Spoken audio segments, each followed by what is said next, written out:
Welcome back to Study Hall. You know how we do things here, diving deep. Today we're tackling how those rules and symbolic systems, the laws of our culture, so to speak, shape how we view gender. Definitely a big one. Our main source, it's Judith Butler's Gender Trouble. A classic. Specifically, we're looking at Chapter 2, Prohibition, Psychoanalysis, and the Production of the Heterosexual Matrix. But don't worry, we're not going full academic jargon on you. Not at all. Think of it as a treasure hunt, uncovering those surprising links between, cultural norms, psychology, and how we come to understand gender. You ever wonder how much of what we call masculine or feminine is really natural versus something we're just taught? It's a question that keeps coming back, right? And Butler dives right in, shaking things up. She challenges that whole before and after story when it comes to gender roles and patriarchy. Yeah, like some feminists point to those historical example societies where women had more power. Right. To argue that patriarchy isn't this inevitable thing. It's tempting to look back that way. But Butler throws up a caution sign. So what's the issue with yearning for this pre-patriarchal utopia? Well, it's appealing to create these pristine past narratives, but it often leads to creating new rigid categories, right? Like, imagine saying there was this golden age of childhood before the internet existed. Okay. Are we really being accurate, or are we just kind of slapping our own values onto the past? Like romanticizing the 1950s, Sure. right? Ignoring the systemic inequalities, we're not getting a real understanding of how gender roles actually evolved. That's it. Just a sugar-coated version of what we want to believe. Exactly. And those idealized pasts, they can get twisted to justify the power structures we have now. If things were so great back then, why change anything? It becomes a sneaky way to resist progress. It's almost like a distraction, taking us away from the real work. So if we're not digging in the past for answers, how do we approach that whole nature versus nurture debate when it comes to gender? Well, some feminists, drawing on the work of anthropologist Claude Lévi-Strauss, they make a distinction between sex, the biological part, and gender, the cultural meanings we attach to those differences. So sex is what you're born with, and gender is what society tells you to be. Yeah, you could put it that way. But even this neat division can reinforce some tricky assumptions. That's fun. We risk falling back on this idea of passive female nature being molded by a dominant male culture. It's like women are just blank slates waiting to be written on by societal norms. That definitely rings true. I think many of us have felt that pressure, those invisible scripts about how to act, how to dress, all based on our gender. Have you come across those assumptions in your own life? Oh, for sure. But if we step back from that nature versus culture binary, we start to see that gender isn't just something imposed on us. It's something we actively create, something we participate in. We're not just puppets, right? We have some say in this. Which brings us to a concept that sounds straight out of fantasy, the symbolic law in the exchange of women. Right, it sounds a bit out there, but it's actually grounded in social structures. Lévi-Strauss, in his theory of kinship, he argued that women are often seen as objects exchanged between men. Like a barter system. Okay. I give you some cattle, you give me your daughter. Not literally, no. But the idea is that women become this currency in social relationships, especially in patriarchal ones. And this framework, while it aims to be universal, it ends up positioning women as defined by their connections to men.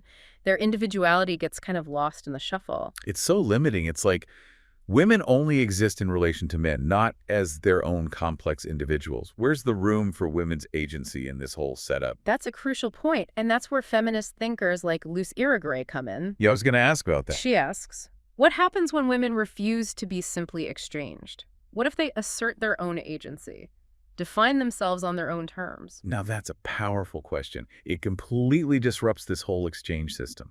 And it takes us into the world of psychoanalysis with Lacan, who really takes these ideas and runs with them. Absolutely. Lacan gets into how the symbolic law, basically, the whole system of language and symbols that shapes our understanding of the world, dictates how meaning is created.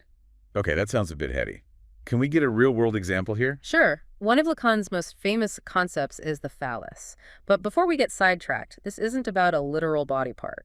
Good to know. The phallus represents symbolic power within this system. It's about authority, meaning-making, and ultimately masculinity. So men have the phallus in this framework. In a sense, yeah. But Lacan also talks about being the phallus, a more complex position often associated with women. Okay, my brain's doing a loop-de-loop here. How can you be something you don't have? Remember, we're in the realm of the symbolic, not the literal. Think of it this way. Men, by having the phallus, are seen as the active subjects, the ones creating meaning and wielding power. I'm following. Women, on the other hand, are often positioned as the objects of that power, the ones looked at, desired, and defined by their relationship to the phallus. So even if women don't literally have the phallus, they're still defined by it. That's a double bind if I've ever heard one. It is. And it leads us to another fascinating Lacanian concept, masquerade. Masquerade, like we're all at some costume party. It's like that. Lacan argued that women often perform femininity as a way to fit into this symbolic order. They adopt the expected behaviors, appearances, roles, even if it doesn't match their true desires. Yeah, I think most of us can relate to that on some level. We all wear masks to navigate society's expectations. Have you ever felt like you were performing aspects of your gender? Totally. We're all playing roles to some degree, right? But Lacan suggests that for women, this performance of femininity, it might be even more pervasive. It's not about expressing some inner essence, but about navigating this social script that's already written. It makes you wonder if it is all a performance. Yeah. Can we rewrite the script? Yeah. Can we choose to perform differently? That's the question Butler wants us to wrestle with. But to really get how we might challenge these performances, we need to dig into a heavier concept, melancholia. Melancholia. Is this where study hall turns into a therapy session? Not quite, not quite. But melancholia is really key to understanding how we internalize all those societal norms we've been taught.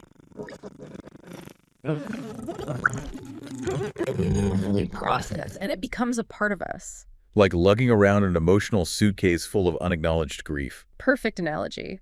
And Freud argued that this melancholia, it's actually crucial to how our egos, our sense of self, are formed. We internalize those lost love objects. The things or the people we've had to let go of, they shape who we become. So how does all this sadness connect to gender? Think about the prohibitions we discussed earlier. Like the incest taboo. Exactly, and the taboo against homosexuality. These force us to give up certain desires, certain objects of love. Okay, so we internalize these lost desires, these forbidden relationships. But how does that actually happen? Freud believed we cope with loss by identifying with the lost object. That's interesting. We take on their characteristics, their values, even their desires. So in the context of gender, we might identify with the parent of the same sex. Right. Even if our initial unconscious desire was for the parent of the opposite sex. Exactly. It's a way of preserving that forbidden love, that lost connection. But it also means internalizing the prohibition itself. It's like saying, okay, I can't have this person, so I'll become like them instead. And through that process, we solidify our gender identity.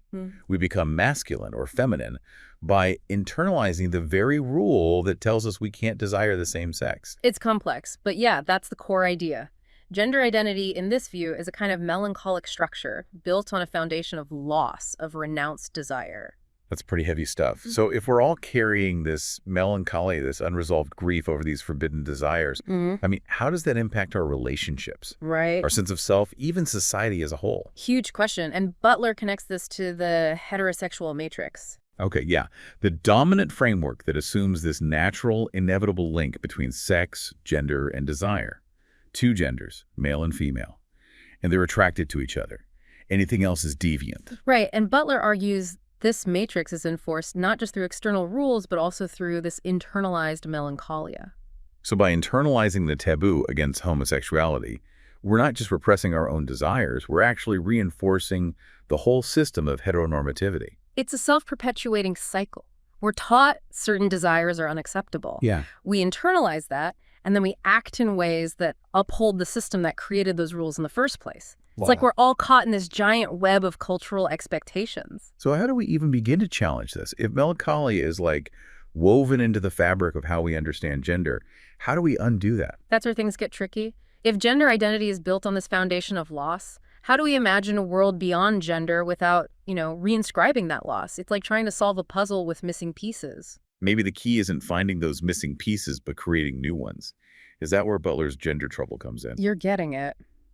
Butler doesn't offer any easy answers, but she really urges us to question those fixed categories of masculine and feminine, Okay. to play with gender, to perform it in ways that challenge the norms that define it. So instead of mourning the loss of those forbidden desires, we embrace the possibilities that lie beyond the heterosexual matrix. Exactly. Recognizing that gender isn't this fixed state.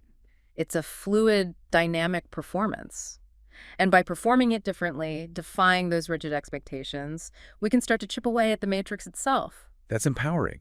It suggests we have more agency than we realize. We're not just passive recipients of cultural norms. Right. We can actively shape a world where gender is more expansive, more inclusive, and ultimately more free. Absolutely. And that leads us to another important voice in this conversation, Gail Rubin. Rubin's work on the incest taboo. So fascinating. It's key to understanding how power structures shape our understanding of both gender and sexuality. She suggests that the incest taboo, it isn't just repressive, it's also productive. It doesn't just forbid desires, it creates the very categories of acceptable and unacceptable sexuality. That's mind-blowing. So the taboo doesn't just tell us what we can't do, it shapes what we can do, what we even consider possible. Precisely. And Rubin argues that this seemingly universal taboo, it's not some timeless law, but a cultural construct that serves specific power dynamics, particularly between men and women. And this connects back to Butler's critique of the heterosexual matrix. Hmm. Both are saying that what we often see as natural is actually a product of power, of social norms designed to maintain a certain order. Exactly. And by understanding how these power structures work, we can start to imagine ways to challenge them, to create a world where sexuality and gender are more fluid, open, and liberating. It makes me think about the language we use around sexuality, all these categories, heterosexual, homosexual, bisexual, that seem so fixed. Right. What if the categories themselves are part of the problem? Rubin's work encourages us to question those very categories, to see how they limit our understanding of the vast spectrum of human sexuality. And this isn't about endorsing incest, right? Of course not. It's about understanding how power structures create these categories of normal and deviant sexuality, and how those categories are used to control and regulate desires. So by understanding the productive power of the incest taboo, we can see how those lines between acceptable and unacceptable desire are drawn, and how those lines can be shifted, blurred, or even erased. Exactly. Sexuality is far more complex and fluid than these rigid categories allow. True liberation comes from embracing that complexity, that diversity of desire. This has been such a rich discussion, but before we wrap up, I want to circle back to Butler's gender trouble. Okay. How does she envision us actually challenging this heterosexual matrix? Individual acts of rebellion? Or do we need a more systemic approach? That's a question we'll dive into in our next segment. But for now, I'll leave you with this. If gender is a performance, what are the possibilities for performing it differently? What would it look like to truly embrace gender as a fluid, dynamic, and ever-evolving expression of self? Those are great questions to ponder. We'll be back after a short break to explore those possibilities and discuss how Butler's work helps us imagine a world beyond the limitations of the heterosexual matrix. Stay tuned. Welcome back to Study Hall. We left off with a big one. If gender is a performance, how do we actually change the script? Where do we even start? Well, that's where Butler's concept of gender trouble really comes into play. She's suggesting that by defying those deep-seated gender norms, refusing to play our assigned roles in those predictable ways, we can disrupt the entire system. So it's about making a conscious effort to break free from those patterns of behavior, those expectations that society has, drilled into us based on our perceived gender. Exactly. And this gender trouble, it can take so many forms. It could be about challenging those traditional dress codes, experimenting with different pronouns, or even just refusing to be boxed in by those narrow roles that society dictates for men and women. It sounds like gender trouble is about pushing those boundaries, Yeah, creating space for new possibilities, really shaking things up. you got it. It's recognizing that gender isn't a simple binary. It's a spectrum, a fluid, dynamic expression of self that can't be contained by those rigid categories. But isn't there a risk that, by performing gender differently, we're just creating new categories, new boxes to try to fit into? It's a valid concern. But Butler's point isn't about creating some new set of rigid identities. It's about constantly questioning, challenging, and subverting all categories, keeping gender in this state of flux. So it's not about finding the right way to perform gender, No. but about disrupting the idea that there even is a right way. It's about embracing that ambiguity, the multiplicity, the inherent trouble of gender. Exactly. And if we look around, we can see this happening already. Think about the creativity and diversity within LGBTQ plus communities. They've been at the forefront of challenging gender norms for decades, experimenting with new and exciting ways to express identity and desire. They're like living, breathing examples of gender trouble, right? They are. And in doing so, they hold up this mirror to society, Hmm. showing us that those rules we take for granted are actually pretty arbitrary, maybe even absurd. Totally. And by reflecting those rules back to us in these kind of distorted, exaggerated ways, they help us to see them with fresh eyes. We start to recognize their limitations and imagine alternatives. Which brings us back to that big question. Can we imagine a world beyond gender? A world where those categories no longer have power over us? It's a tough one, and Butler doesn't pretend to have all the answers, but her work gives us tools for deconstructing those rigid categories of male and female, masculine and feminine, dismantling the heterosexual matrix that upholds them. Even if we can't totally erase gender, maybe we can create a world where it's less about conformity, more about creative expression. A world that celebrates the unique and ever-changing ways each of us embodies our gendered selves. That's a vision worth striving for, and I think Butler would agree that the goal isn't to eliminate gender altogether. It's about liberating it, Okay. freeing it from those constraints of the heterosexual matrix and allowing it to become a source of joy, creativity, and genuine self-expression. This has been an incredible journey through Judith Butler's ideas. And I don't know about you, but I'm feeling challenged and inspired. There's no easy fix for gender inequality. But by understanding how deeply those power structures are embedded in our understanding of gender, by questioning those norms we've always taken for granted, and by embracing the beautiful trouble of gender, we can start to create a world where everyone is free to be their most authentic selves. Couldn't agree more. And remember, this conversation doesn't end here. Keep questioning, keep exploring, keep pushing those boundaries. We all have a role to play in building a more just and equitable world. Thank you so much for joining us for this deep dive into gender trouble. We hope you'll keep exploring these ideas with us. Until next time, stay curious, stay engaged, and keep those minds open.